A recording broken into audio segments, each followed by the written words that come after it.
প্রতিদিনের মতো সকালে ওঠার পরে সর্বপ্রথম যেই জিনিসটা আমি চেক করি সেটা হচ্ছে আমার মোবাইলটা। এবং আজকে যখন আমি সকালবেলা উঠে চেক করলাম তখন দেখি ফোনটা কোনো মতেই অন হচ্ছিল না। বারবার চাপার পরও সেম একই অবস্থা। তো একটা পুরান জিনিস ট্রাই করলাম, যেটা হচ্ছে চালের ড্রামে রেখে দেওয়া ফোনটা। তো সেই বুদ্ধি অবলম্বন করলাম। অনেকক্ষণের জন্য ফোনটা চালের ড্রামে এইভাবেই ডিপ করে রাখলাম। A few moments later. কয়েক ঘন্টা পর ফোনটা যখন চাল থেকে বের করলাম এবং পাওয়ার বাটনটা আবার চাপলাম, দেখলাম সেম একই অবস্থা। পাওয়ার বাটন যতই চাপছি ফোনটা কোনো মতেই অন হচ্ছে না। তাই দেরি না করে রেনকোটটা পরে নিলাম এবং বাইকটা গ্যারেজ থেকে বাইর করতেই দেখি বাইরে হাঁটু সমান পানি। তো বুঝলাম যে আজকে পুরো রাস্তায় এরকম পানি পার হতে হবে। তো আর দেরি না করে উঠে পড়লাম, কারণ যেতে হবে মোতালেব প্লাজা। ওইখানেই একমাত্র ফোনের এই ধরনের সমস্যার সমাধান পাওয়া যাবে। মেন রোডে বের হতেই প্রথম যেই জিনিসটা চোখে পড়লো সেটা হচ্ছে চতুর্দিকে পানি। মানুষ অনেক কষ্টে তার গন্তব্যে যাতায়াত করছে। কিন্তু আজকে আমার ডে অফ থাকার কারণে আমার কোনো তাড়া ছিল না। আমি খুব ধীরে সুস্থে আমার রাইডটা শুরু করলাম এবং এনজয় করতে থাকলাম। যেহেতু বৃষ্টিতে আমার বাইক চালাতে খুবই পছন্দ, যদিও অনেকের হয়তো পছন্দ নাও হতে পারে, কিন্তু আমার যেহেতু রেনকোট ছিল এবং আমি এই ওয়েদারটাই সবচেয়ে বেশি এনজয় করি। থ্যাঙ্কস টু মাই মোটো উলফের হ্যান্ডেল বার মাউন্ট, যেটার মাধ্যমে আমি আমার নিচের পিওভি শটগুলি নিতে পারছিলাম।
ফ্লাইওভার থেকে নামতেই যে জিনিসটা চোখে পড়লো সেটা হচ্ছে এইখানের অবস্থা আরো ভয়াবহ।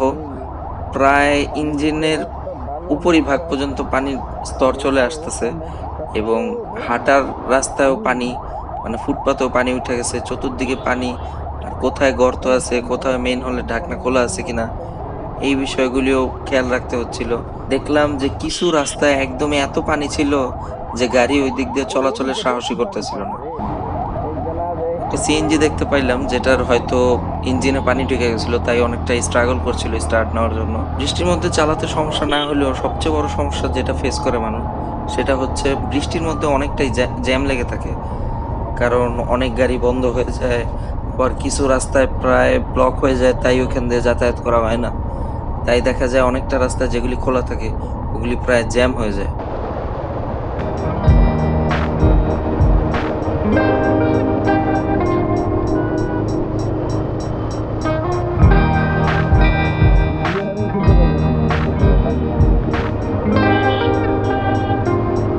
দেখতে দেখতে চলে আসলাম মোতালেব প্লাজার পার্কিংয়ে।